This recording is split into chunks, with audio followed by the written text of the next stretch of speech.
Sir, good to go. Namaste.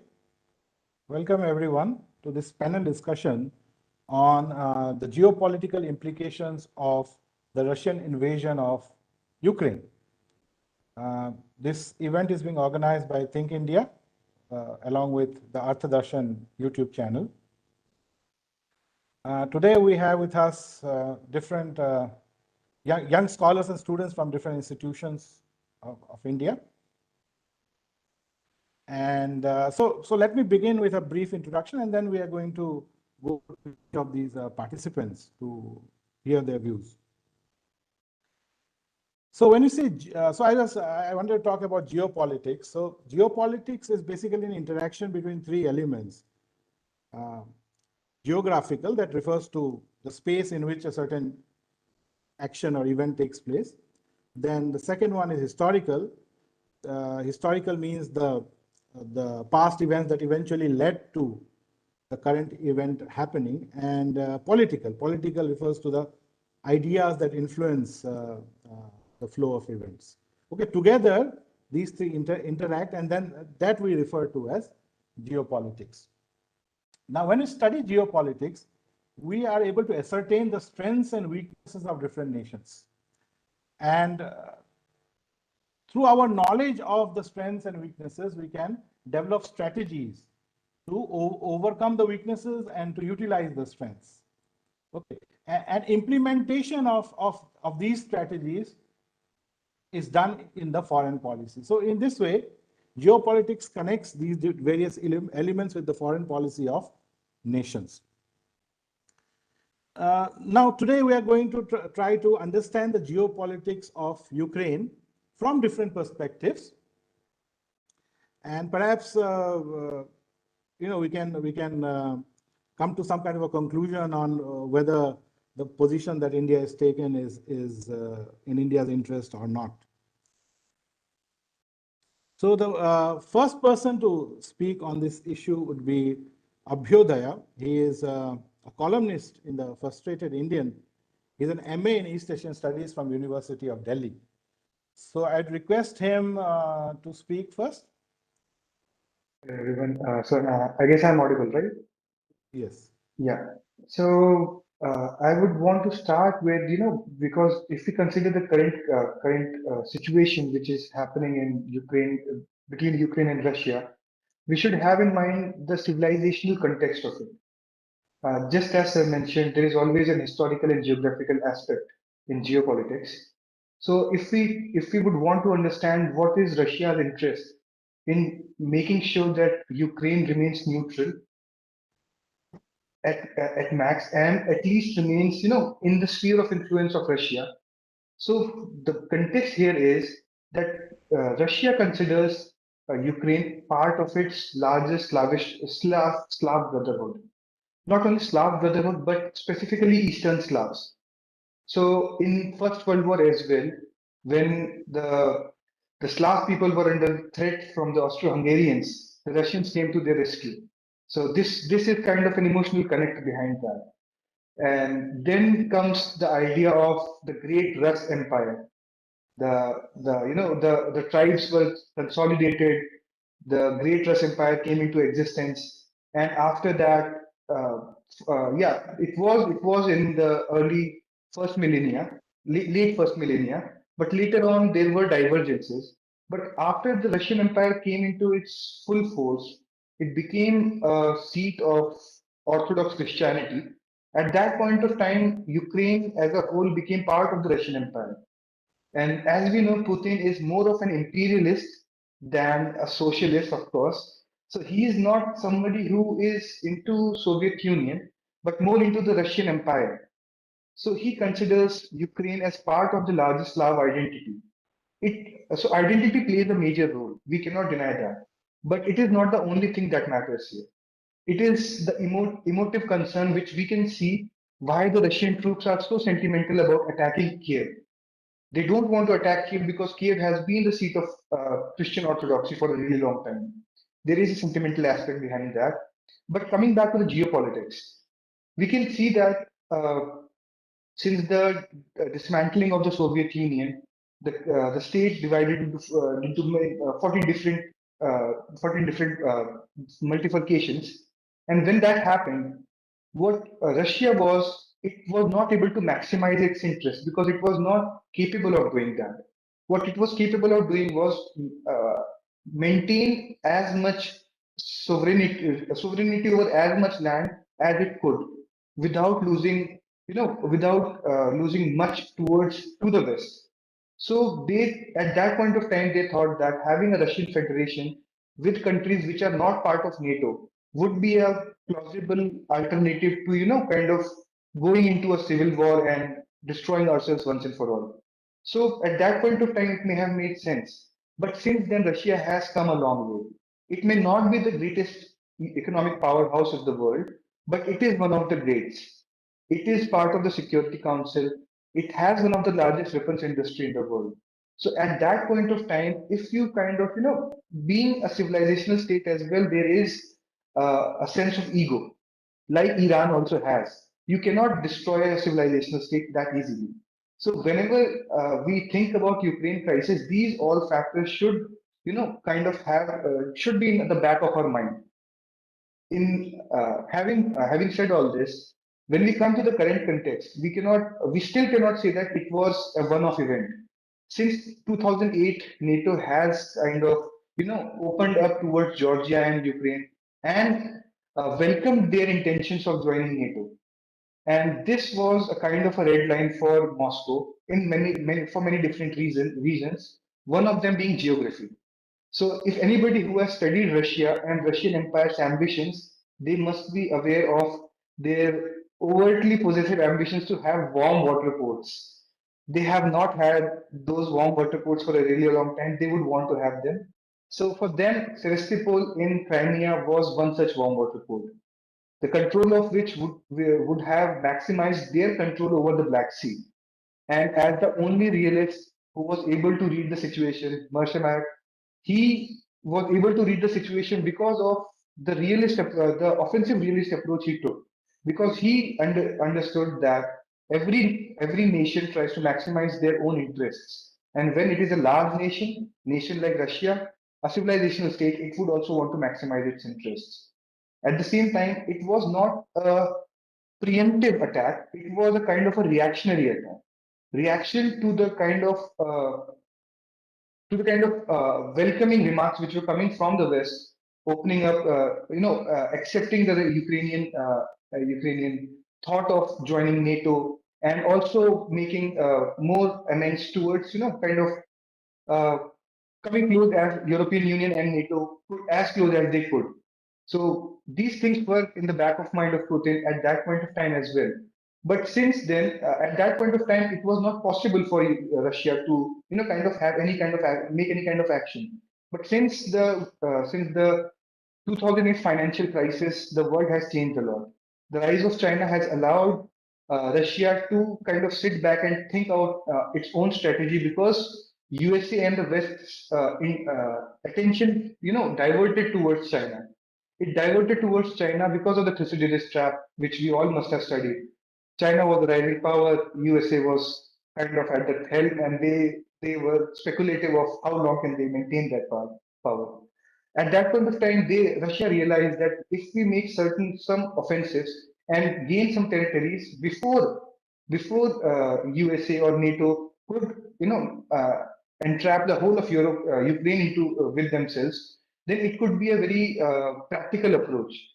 Then 2014 happened, and Crimea got annexed by Russia. But now, since then, there were dialogues and things which were both parties were considering.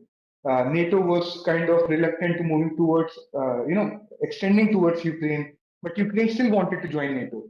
And I would want to, bring to your attention a statement by Ukrainian ambassador to Germany in 2020, in 2021 specifically. He said at that point, in early 2021, he said that either let us join NATO or we would be forced to arm ourselves. Obviously, arming ourselves does not mean, getting some Kalashnikovs and all that. It's something else which we all know what it means. So this kind of heightened the risk factor which Russia thought could happen. if they do not take any steps to consolidate their what they think is important. And then as the altercations kept on increasing and things happen, things escalate quite fast when there are no everybody is on different trajectories and they do not see each other eye to eye. So things escalated, and now we are in a situation where Ukraine has support of West, but West does not want to escalate it to such an extent where NATO gets involved. Ukraine is not happy with it. Ukraine says that Zelensky is saying that NATO should be involved, but it does not gets involved because of the escalations which will follow. And we are in a situation where Russia wants to take the entire control of Ukraine. Macron is aware of it. And there is no going back now. So there is a possibility of creation of another Iron Curtain at the borders of Ukraine. But is this the approach which should have been followed? Or going ahead, can we think of a more amicable solution? So there were certain voices from German embassy, German parliament, which have mentioned that making Ukraine a neutral state and focusing on the economic prosperity of the country could have been a more plausible solution than selling weapons to Ukraine and escalating the matters beyond anyone's control. Yeah, so this was the part where I would say, like, what is the approach which European Union has and the Russian Federation, what is views the situation to be. But when we bring in India, India is in such a situation where it was trying to transition away from non-alignment. After a really long stride towards non-alignment, it was transitioning away from it because it knew that Russia is not at the center stage.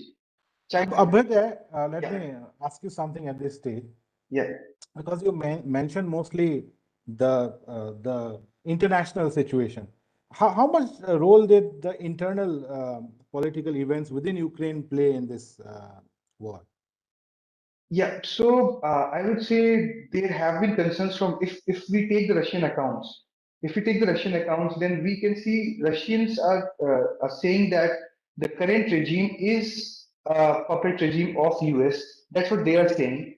But what we can see is since Zelensky came to power, there is a certain level of ostracization of anybody who is even a little bit pro-Russia, or even anybody who even wants, kind of dialogue with Russia and solve things peacefully, be neutral.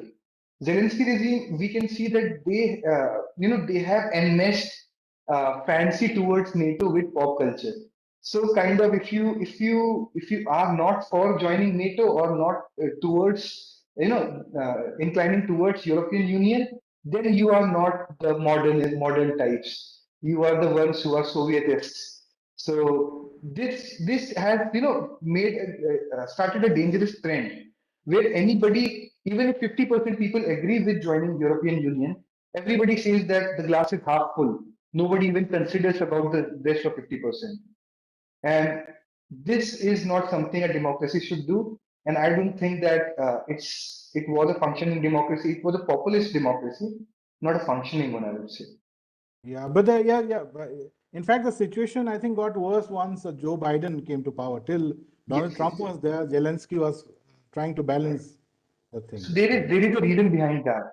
Because if you would have heard about the Hunter Biden case and his dealings with Ukraine and how Ukraine was involved in his dealings with China. So there is kind of a certain leverage that Zelensky had vis-a-vis vis-a-vis US foreign policy towards Ukraine when it came to Hunter Biden and his personal dealings. This was not the case when Trump was in power. He was an open book. Nobody needs to kind of dig through the things that he has said or done. He was an open book. He said whatever he felt like.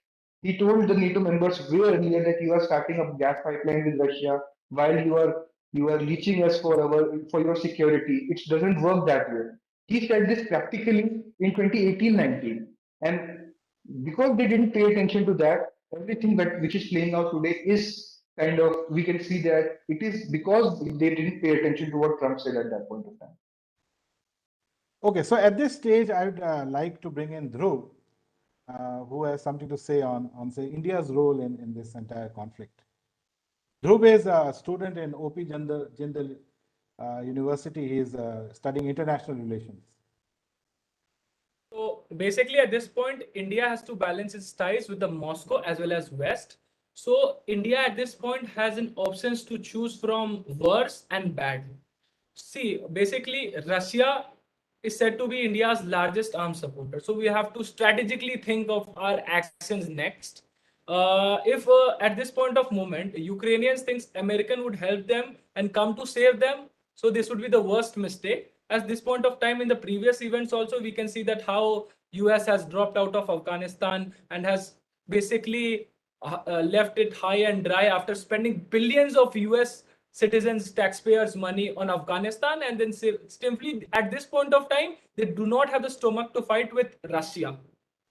This fight is basically between two parties, and one should take a side irrespective of the pressure, because we will have to see that if the short term goal is giving up something a larger term goal, because for today's action we will have to pay for a later action. So this is the reason why basically India has abstained in the UN, as in the past only Russia has helped India many times in the crisis. So India abstained from the UN for voting against Russia. So if you see the current government also, as a leader like Mr. Narendra Modi, he's responsible for the care and protection of our own people, not Ukrainians. Basically, we'll have to bring in mind that we have to bring back our own people to safety first and then think of a crisis. So there are, I think, 20,000 standard medical students mostly in Ukraine at this moment, and our priority is basically to get them back. And we have seen that because due to this, rather than any temporary applause, we have to say the long term, and we have to get our students first. And Narendra Modi government has successfully arranged the safe passage for many Indian students, and Indian flag has become a symbol of respect in this trouble and torn country. And you can see the instances of even the Pakistani and Africans using this Indian flag in order to get to the borders, which is a very respectful symbol of this country. So before we fight, so also we can make one more point. Before even the war had started, like I think on 20th March, Indian government embassy has issued a notification asking the advice for Indian nationals in the Ukraine to kindly get out of the country, though it was not very sharp and studied tone to get out of the country, but it was an advisory issued. So there was a kind of signal given to the students that they should at least try to leave. Also, if we see the past, Ukraine has always condemned India, whether it's the nuclear test in the year 1998, it has always voted against it. It has sold the T-80 tanks to Pakistan against our Arjuna tanks. It has voted for the UN interference in Kashmir. So thinking about as a strategic friend, we will be wrong to think at this point of time. But yes, humanitarianly, we have lots of pressure around the world to support Ukraine as a country. But it's basically we have to see our long-term goals, not our short-term goals. This is the point I would like to make. Yeah, Dhruv, don't you think our neutrality could damage our relations with the United States and the whole Quad process, countering of China? And what is your view on this? No, I don't think so. This neutrality would actually be, by abstaining it, we are preventing a huge crisis from Russia. So it's the best thing would be that we should keep quiet and we should not Mendel. It's a business. It is like a two state, like between Ukraine and Russia. It's their own problem and they should resolve it. It's a country's own internal conflict, and they will be the best suited position to actually resolve it. According to my views, India should not do anything at this moment, and it's the best is to get our citizens back to safety and follow the next steps. Yes. So this right. So Akshay wants to say something here. He's a student of political science in University of Delhi. Yeah. So can you hear me? Yes. All right. So basically what Mr. Dhruv has made significant points about the entire conflict, but I would like to counter that very categorically, stating that, see, what has happened in the past, see, if you remember about the Yugoslavian invasion by the NATO forces, India took a very moral and a very principled stance. And we are the harbinger of peace and democracy across the world. So clearly stating and making a scathing attack on, like like our ties will break away, and we'll be in the doomsdays when if we'll take a moralistic stance against Ukraine, against Russia. But these are very, very, I would say, very minute arguments to make. But exactly when you look at the crisis, see, foreign relations and diplomacy, global diplomacy is not a mechanical process which would be at a halt, and India would be in a doomsday positions. See what has happened in Yugoslavia. India stood against the Yugoslavian invasion, fought the NATO forces very diplomatically, and took a very moralistic stance, a very, very pluralistic stance, and like stood for the countries. And this might have happened in this case as well. I have listened to very significant intellectual voices like Nirupama Roy, and even to an extent to different voices. Like you listen to them and you'll get a sense of like different ambassadors speaking up, different foreign former secretaries speaking up, and ambassadors.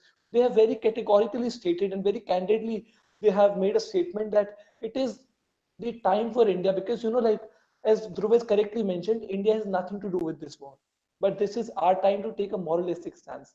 We cannot, like sit and like keep on like gossiping about this and like we become the part of the prurient public. But we have been the country which has taken moralistic stance. We have a huge moral standards to be like which has been set in place time and again, and we have to preserve that very sense of democracy.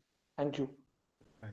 So before I give Dhruv a chance to respond, I would like to bring in other participants also quickly, so then we can go for the second round. So we have with us Pranit, who is a student in RGNUL, Punjab. And so, Pranit, please go ahead. Right, sir. Thank you for the opportunity. So everybody spoke about how this situation is to be dealt with politically and explained the historical effects behind it. But I'm not going to be going once again into how politically we should be handling this situation or how the response of India should be.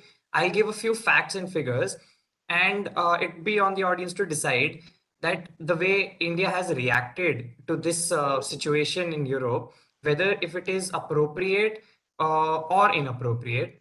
Now, we all kept discussing why India is having to walk such a tightrope on this Ukraine-Russia issue, because we all feel that morally, politically, or even diplomatically, a country like India, which preaches peace, etc., it should have voted in the favor of the resolution condemning Russia, but it did not do so. For us Indians, Russia is a very important strategic partner, and is not. US is nowhere close to how much Russia is important to us, which I will be explaining through a Congressional Research Service report. It's a 2021 report, which is fairly new, which explains our dependence, our military dependence on Russia. Now, over here, it explains that 71%. I'll start from Air Force, going to Army, and then to Navy. Air Force, 71% of our total Air Force, say fighter jets, transport aircrafts, mid-air refuelers, AWACS, 71% of it is from Russia. And we require not just those jets, we require its maintenance, we require spare parts, we require expertise to build more of them. We are dependent on Russia for all of this. You talk about Sukhoi aircrafts, the MiG-21s, MiG-29s, though they are getting older and we are buying new Rafale jets, but that doesn't mean that we try to take Russia out of the picture. You look at now that the report has mentions that in 2013-14 our trade with Russia in arms sales reached $4,000 million. Now this is when the BrahMos missiles payments were made, and this is when more Sukhois were bought.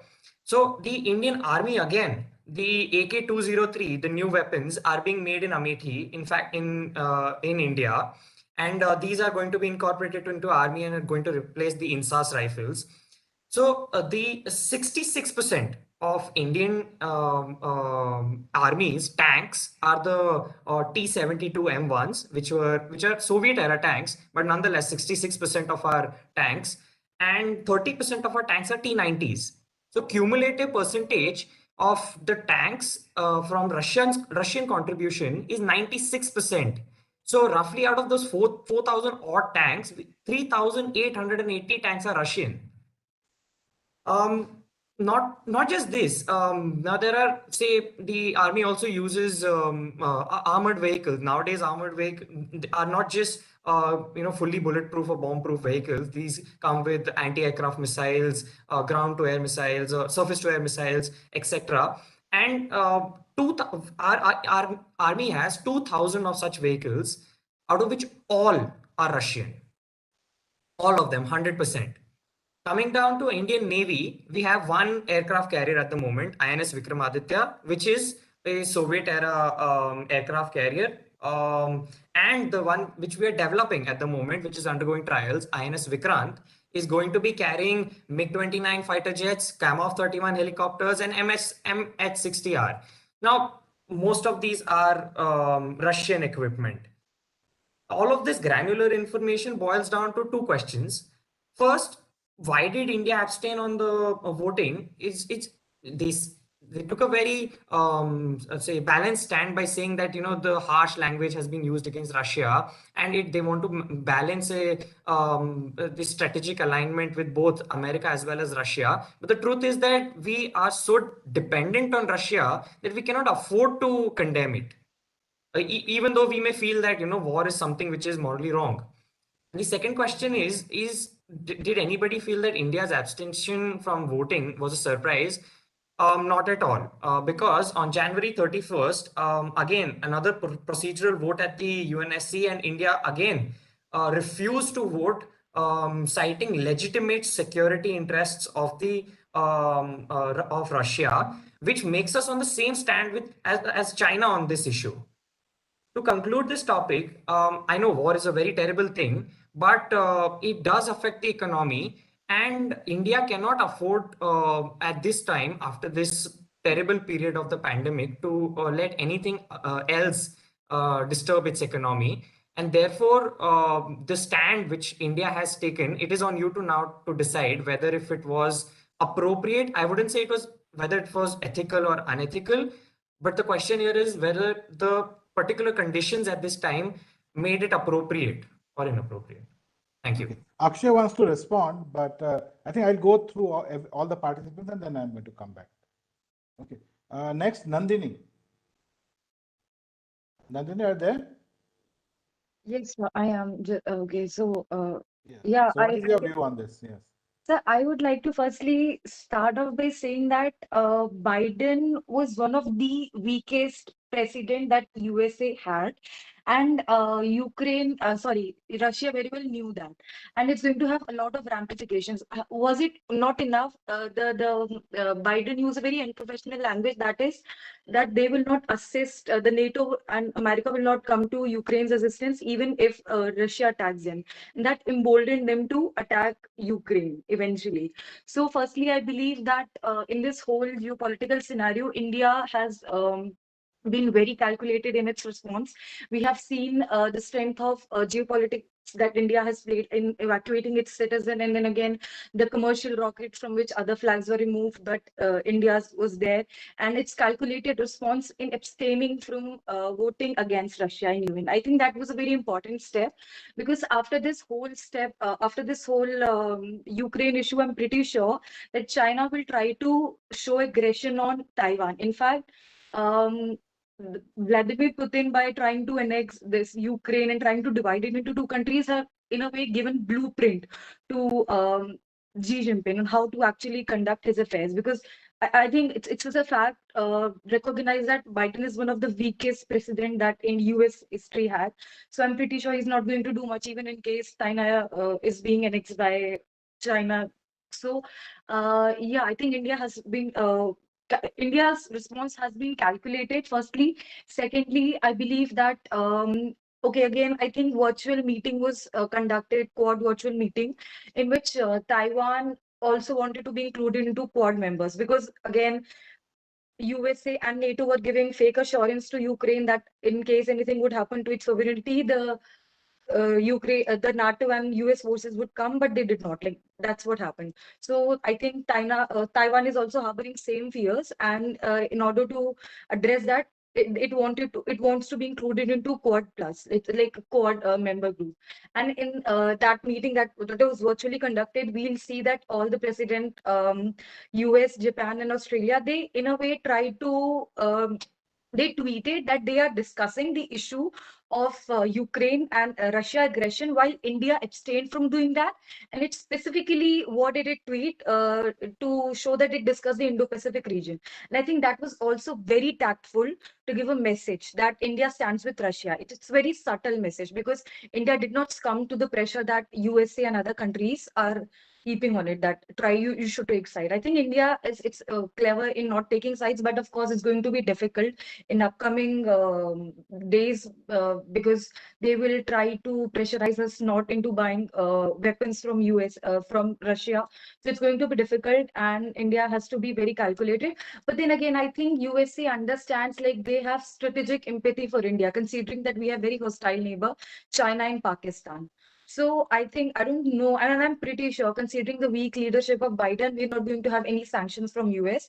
So I think India should definitely continue to extend its subtle support to Russia, because Russia is very much justified in its action against Ukraine, considering the growing West presence. Had it been under the leadership of Donald Trump, it would not have happened.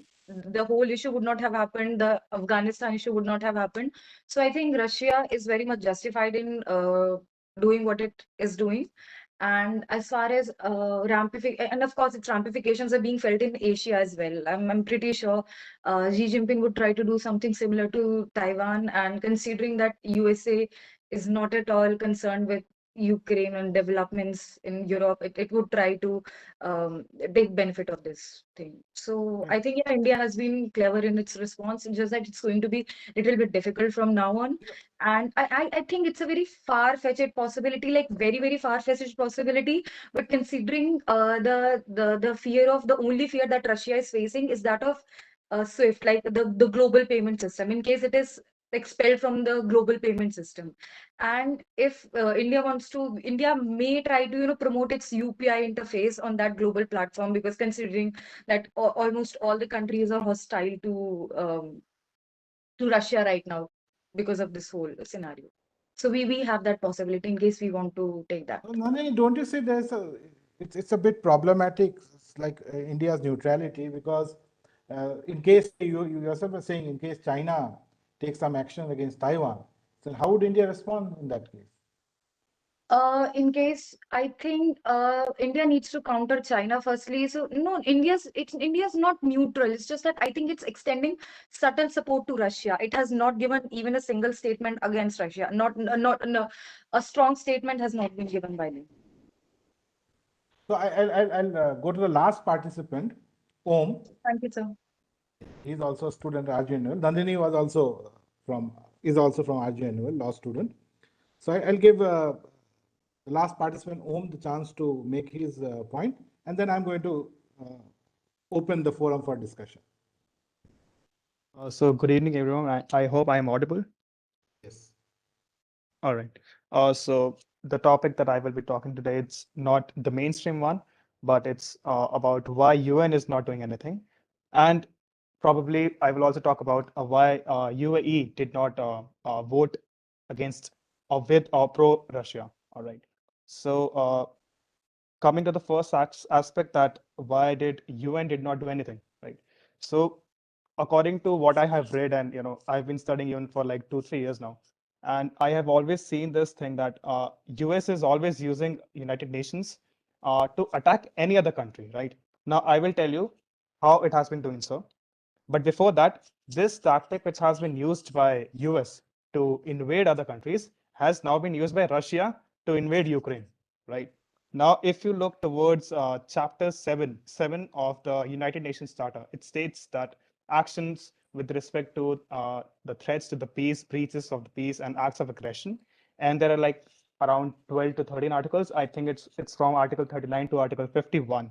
And if we see these articles with respect to this current situation, what we see is that any country can't invade any other country, but if a country has got independence from a larger country and is being invaded by the latter, then the nations who are there in the United Nations Security Council can help that country. All right. Now, after the Beijing Olympics, after 20th Feb, when on 21st, I guess, Luhansk and Donetsk were being declared independent by Putin, uh, they asked for the military support from Russia with respect to this clause.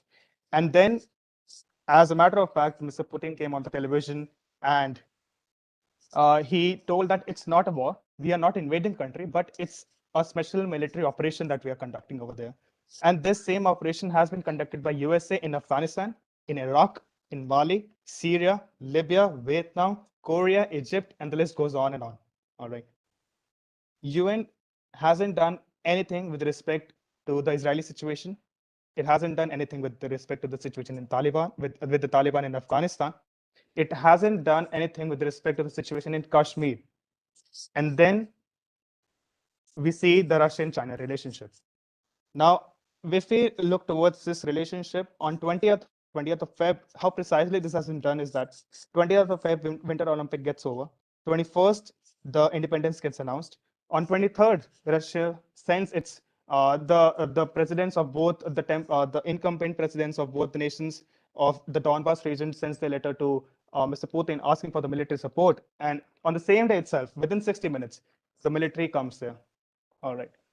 Now, if we India in geopolitics, if this thing has to be used by India, India can also attack Pakistan. All right, Balochistan can write the same letter to Prime Minister Narendra Modi, and then they can also attack Pakistan. Right now, this has been used by USA. Now this is being used by Russia. It can be used by anyone. All right. In Hindi, we say that jiski lathi uski bhais. So this is the thing that has been used, and UN is of no use. It's a body which is of crap. Nothing is done there. It's just a place where discussions take place. It's just a place where voting takes place. This is the only transparent thing that has been done by that is being done by the United Nations. That's it. Now, if we look towards this aspect of Ukraine, everything that's there in Ukraine, it's because of Russia. When USS were there, the MiG-21 fighter jets that you see, the big water ships that you see, all of these things have been built in Ukraine. All right, these tanks that we see in Pakistan right now, they were being built in Ukraine by Russia itself, and 30% of the people in Ukraine speak Russian. Now, the main problem arose in 2014 when NATO and EU started poking their nose into this whole thing. I will not go into the details, but if we look towards the main economic resources for Russia, it's natural gas and petroleum, among the other resources, right? And most of these pipelines go from Ukraine to the European side, right? Now, in lieu of this, Ukraine is getting $33 billion from Russia for continuing these pipelines. And then it does not want to make any relationship with Russia.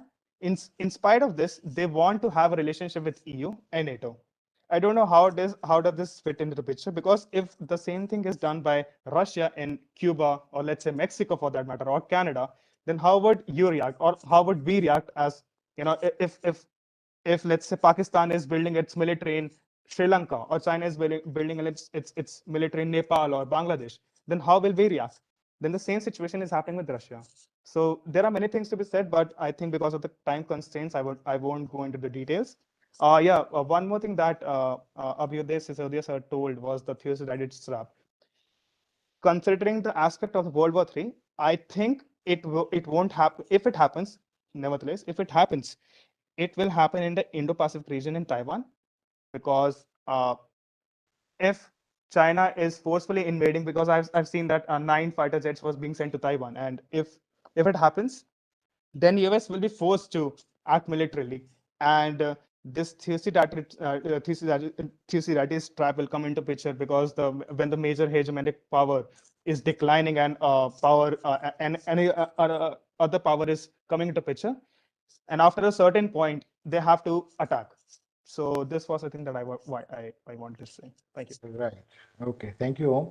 Now there are many people wanting to come in. So maybe I'll give Akshay a chance because he spoke a bit less than others. So I'll give him a chance, then I'll go back to others. Yeah. Thank you, sir, for giving me the opportunity to speak. First of all, I would like to like, trace the historical backdrop of the entire debate. Let's look at the international humanitarian law in the UN Charter. The entire invasion is the violation of these very aspects. Coming on to the Budapest Agreement of 2004, if you remember it was the agreement signed between Russia and Ukraine, which respects the sovereignty and the integrity of the nation as inviolable. Now, coming on to the next very significant point, after the invasion of Crimea by Russia, there was a general consensus among the entire Eastern European countries that there would be a respect and a platform, a level playing field sort of a thing to respect the sovereignty of the nations by the Russian forces.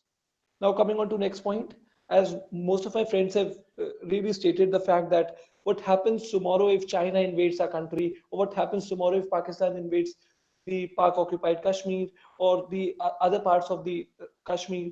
So, like basically, like who would be with us? Who would take that moral stance to speak for us?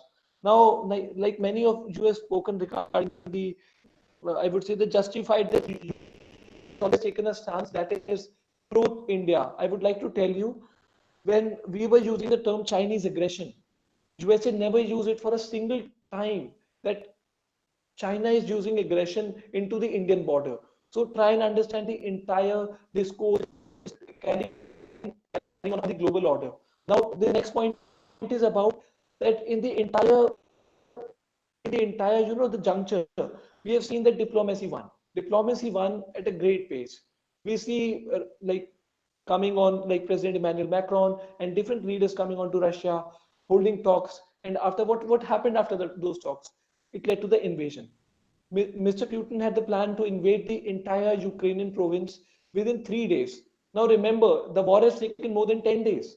So the perception of Russia being an economic superpower and that military prowess of the country is now diminished.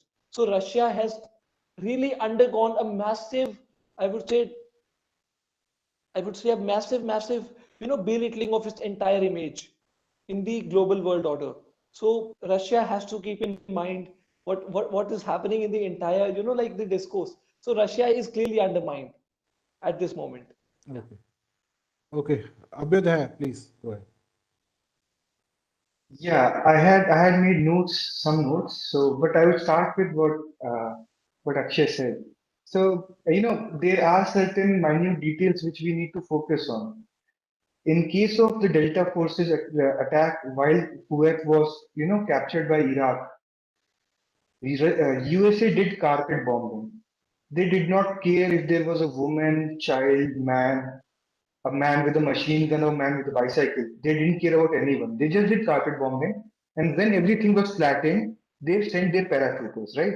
That's the approach that they have taken after what they have suffered in the Vietnam War. We all know that, right? So when we think about the war gaming, the 3 days concept was because they thought that the Ukrainians would submit, the normal population would submit, right? But if you are saying that they are not a military powerhouse anymore, you have to take into consideration that a guy riding a car was able to talk to the Russian military guys, you're out of petrol or what, right? In case of a military aggression, you cannot do that. You cannot expect a Pakistani guy stranded, military guy stranded on the GT Grand Trunk Road, and you are just passing by and asking him, "What, bro, you're out of petrol or what?" It doesn't happen like that. It is happening because of the civilizational connect that they have, because the Russians consider them as brethren, right? This is the situation why Russians are not attacking wholeheartedly the Ukrainians. If Russians want, they can bomb everything, carpet bomb everything, end everything. But that's not the approach they are taking. That's not the approach they wanted to take, but they are forced to take because it is extending. I understand that. But when you talk about humanism, anybody of you must have heard of the Azov militants in the Donbass region. So just to point out the kind of mindset that they have, when they realize that the Chechen forces are headed towards Ukraine, they mixed their bullets with pig fat. This is the Nazism what Putin was talking about, right? These are the Azov militants. Their headquarters is in Molipov, the the seaport, which currently Russia has controlled and created a land bridge towards Crimea. So when we talk about humanism, first of all, in international relations discussions, humanism is something like we can discuss, yeah, obviously, but if you consider realism, we all know that human beings are not inherently good. We look out for our own interests, and state being the magnified personality of human beings, it looks out for its own interests. So states will look out for their own interests. And UN, when we talk about UN existed only because it has consistently supported the interests of P5 nations. That's it. That's the only reason why it has existed till now. And when we talk about India's response, we only talk about India's response singularly. India has abstained, right? But in the last voting, while India has abstained, Bhutan and Nepal have voted against Russia. It would not have been possible without the coordinated consent of India. These are not obviously. I cannot talk about Nepal, but we can say about Bhutan the same thing.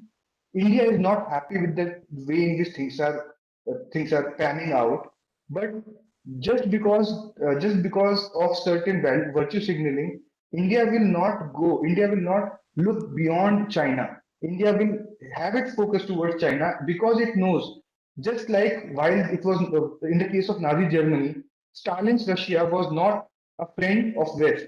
But at the end, when Nazis kind of extended, they all came together to counter the Germans. Similarly, Russians and West will come together if they feel threatened. And just one last thing I would say, when we talk about two-front war or anything of that sort, we should always remember everybody is on its own. Just like Om said, "जिसकी लाठी उसकी भैंस, अपनी लाठी बड़ी करो." Just strengthen yourself economically, militarily, in every aspect. Don't don't create a situation where you have to relive the Battle of Talikot, where you are playing Pakistan and China, and at the end, both of the countries come together and beat you, and you are like, we were not ready for this. We have to be ready for any situation, any eventuality, and we have to take we have to take every action as per our own interests, national interests. If we can portray them as humanitarian, well and good. If we cannot, then we have to just take whatever is in our own interest. I would say that. Thank you. Right, Abhyoday. Yes, yes. Akshay had raised some points in relation to what Dhruv had said. I'd ask Dhruv to maybe if he wants to respond to those. Basically, at this point, I would only say one thing. This is a fight between two parties, and one should not take side, though there is a pressure, because the short term mistakes can make long term damages. We cannot afford any type of damage. It's not something which is related here, so should be a neutral factor. Though we are making a little bit statements not against a thing, but we should stay quiet and mum and not interfere in their internal matter. Because if somebody is invading, talking and thinking about Kashmir, or some day we decide to invade the POK region or something, it would be our internal matter, not a global matter. Yeah, that's what we are thing I would say. Right. Yeah, Om wanted to speak. I think Om. I'll compare with him. I would want to facilitate what Abhyuday sir said, and against what Akshay says, right? Uh, it's not about Russia belittling its power. This point, this 2022, this is the point where we are seeing Western supremacy declining. I'm not saying that US is not the superpower. It is the superpower. It can launch any war in any part of this world within 60 minutes. But one of the things that I would like to point out is that Vladimir Putin very well knew that Biden is nothing, right? I would say he's nothing. After Ronald Reagan, we haven't seen a very good leader in USA, right? Uh, if you look at one of the travel advisories being issued by the US government, it they have clearly stated that we will not evacuate the US citizens from Ukraine from now on, right? Now this thing is not this shows that they are not as powerful as they were in the 1980s, 1960s, 1970s, 2000s. And this point, 2022, is the point where we are seeing the declining of this power, right? After this thing, we must be seeing, all of us are there on Instagram and various social media websites.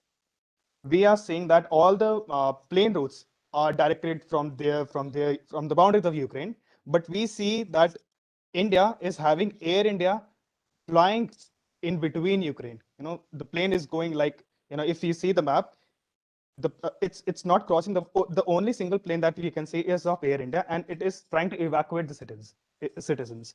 So this is what is being expected of a superpower like USA, and instead what they're saying is that we are not evacuating our citizens.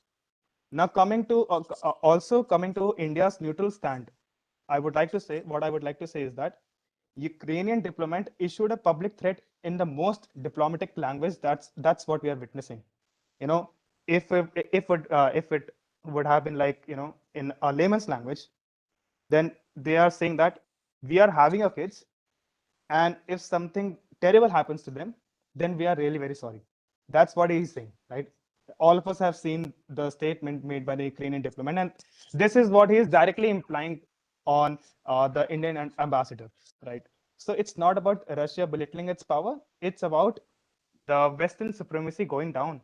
And if Russia wants, then in exactly in 10 minutes, everything can be captured and annexed, right? But they see the Ukrainians as their own brothers and sisters. And we are seeing the videos wherein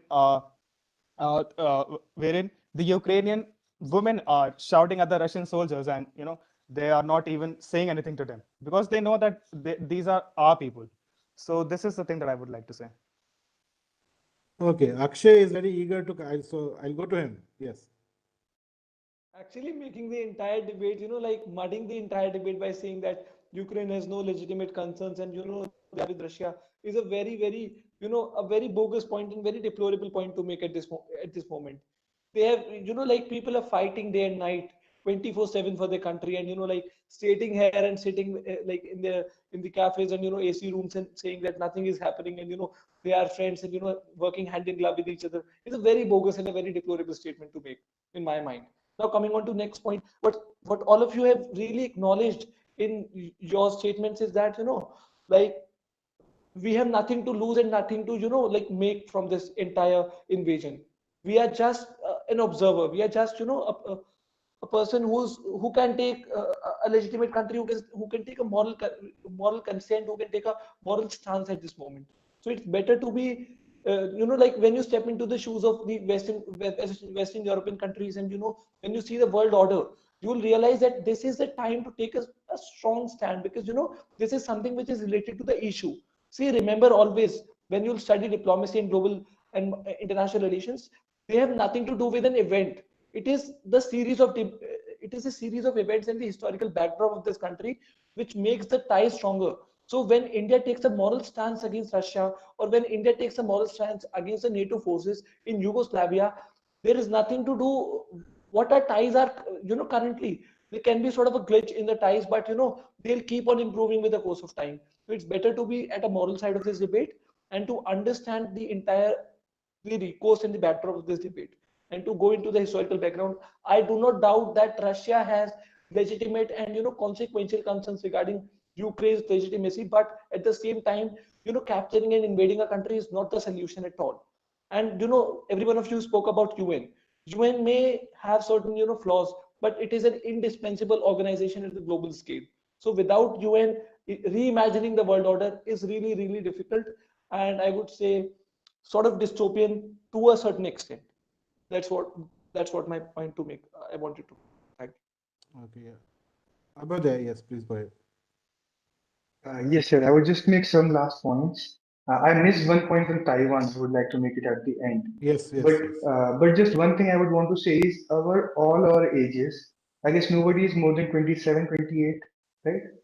And the organization European Union has existed approximately way less than approximately our ages, some of our ages.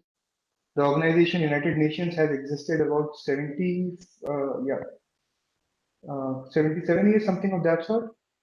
Uh, if all of us have studied history, we would understand that it is a very small epoch of the human history, right?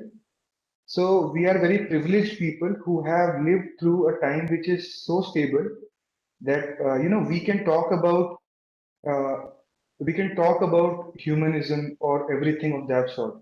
I understand all these concerns are legitimate. India took a stand in Yugoslavia because USSR and India had a symmetry of interests. India took a stand. India should have taken a stand against Russia because Ukrainians are suffering. I understand that. But India does not take a stand in favor of Palestine every time. India is not criticizing Saudi Arabia's actions in Yemen. India is not criticizing uh, what US has been doing in different parts of the world. India has not been criticizing what Trump did in his presidency in Afghanistan. The amount of the things which have been occurring in Pakistan, what Pakistan is doing in its own Kashmir, we could talk about that. We never talk about what Chinese are doing in Tibet, where we have a moral responsibility because we gave it away. But we do not do that because diplomacy is something, as we all are studying, we all are discussing geopolitics. We have to detach our own emotions and think of things beyond that. Judges do not think of cases emotively. If they can think of cases emotively, then there would not be any impartial judgment, right? So we have to remove our emotions and think of the national interest at large. But I'll agree with Akshay, where he says that if you take moral stands consistently, world will respect you consistently. I understand that, but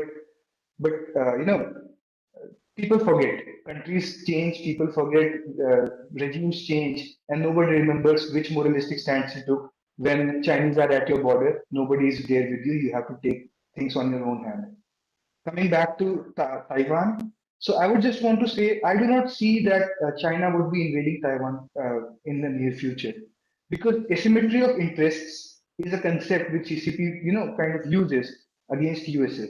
So asymmetry of interest that CCP has long been preaching, if it is true, then they were right all along. But I hope so that it is not, because US will not only lose Taiwan, but it will lose all the treaty alliances in the region, as well as the legitimacy in the whole of Indo-Pacific. I am not saying through a geopolitical point of view, I am saying it through economical point of view. Because for US, economics triumphs everything else. So for their economy, they would need Indo-Pacific, and if they need Indo-Pacific, they need to make a strong statement near Taiwan. So when we take the whole of alliance system in Indo-Pacific into consideration, the asymmetry of interest vanishes, and China understands that. That's why it will not attack Taiwan now. The only thing that it had before this was shock and awe. It does not have shock and awe anymore because of the Russian action in Ukraine. Everybody is waiting with not with glittery eyes, I would say, when China attacks Taiwan, but everybody is ready for that and everybody is making plans based on that only. So the shock and awe is gone, the asymmetry of interest is not there, Taiwan is not going to get attacked in the near future. Thank you. And Taiwan geographically is also different. It's an island, and it's more militarily more advanced than Ukraine. So those factors also need to be taken into account. Pranit, you go ahead, say something on this. Right, sir. So I wouldn't speak anything on the political part, but what I would say is that India should learn a lesson from this particular situation in Europe. Our over dependency on Russia has made us has put us in this tricky situation where we are not able to, where we, if we go behind we'll fall, and if we go in front we'll fall. So the lesson to be learned from this is promoting indigenous defense production. That is one. And second is, I think the way India has been moving consistently by not speaking in others' issues, if we continue doing that, we would be on the correct track. But the main issue to be learned from here is to reduce over dependency on Russia. Now, we've seen Russia has built dams for us. They've built so much of infrastructure when we became an independent country, when we needed help. Russia has always been there. I believe morally, when Russia has been there for us always, when US was supplying arms to Pakistan, and during the 1971 Bangladesh Liberation War, I believe politically we supporting Russia makes more sense, but because we are also a peace-loving nation and war is a terrible thing, we have maintained a neutral stand by saying that dialogue is the only way forward, and that's how it should be. Um, if Russia has legitimate security interests for the political or the diplomats and the people who are in this sphere to decide. But I believe that the main point here is to reduce the dependency and not get stuck in such a situation again. Right. Okay. So we have diverse views among the participants on, like, from different perspectives. Okay. So anyway, Karthikeya also has been here for a long time. Do you want to say something, Karthikeya?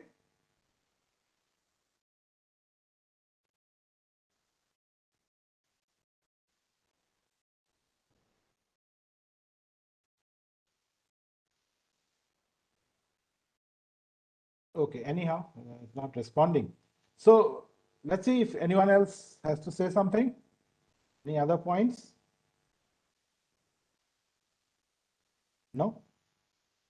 Sir, there is a point with respect to UAE not voting, abstaining. Oh, UAE not voting. You want to say something on that? Yeah. Okay, please go ahead. So, I mean, like, I will cover it in a very. I think there are basically 2 points with respect why UAE abstained. First is that the Houthi rebels, when they drone attacked Abu Dhabi, and they asked USA to redesignate them as the terrorists, but they did not do so, but instead sent F-22 fighter jets to the place and indirectly saying that we won't be recognizing them as terrorists. I think this is one of the points. And this is with respect to USA not recognizing Houthi as being terrorists. But there is also a flip side to it. Why? Because if UAE votes against Russia, then Russia will tell Iran, and then Iran will instead will tell Yemen to attack UAE again and again. So this is one of the most important aspects of why UAE abstained. The second is that Russia is also a major oil supplier, natural gas supplier. Iran is also a major oil supplier, and so is UAE. So if they have to keep the petrol prices in a very steady manner according to their needs. So these are the 2 points that I think were the main reasons of why UAE abstained from voting. Okay, Akshay wants to. Okay. So last comments. Okay, so Akshay and then Abhyoday. Yeah, Akshay first. Yeah, I'd like to make a comment is that regarding. Akshay, there's some problem with the sound. It's not. It's breaking. Can you hear me? Just a second.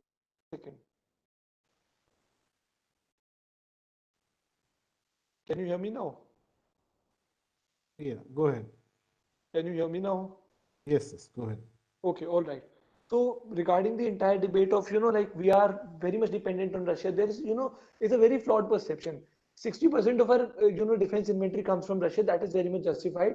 I really appreciate that. And, like we have to, we have to condone that in a sense. Whatever happens doesn't matter. But at the same time, we cannot forget that India has a lot to give to Russia as well. When you see the trade, like regarding the balance sheet of India-Russia trade, and then you'll understand the entire, like the trade relations between the two countries. So we both have very, very, like economic concerns with each other, but at the same time, Russia is also very much dependent on India. Do not forget that, because what happens, we move with the perception that oh, Russia is a it is indeed a defense superpower, but that doesn't mean that India doesn't have anything to offer to Russia.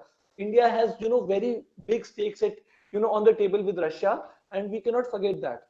At the same time, like this debate will carry on, but at least with humanity at a large scale, we have to at least respect the country's sovereignty, which is indispensable.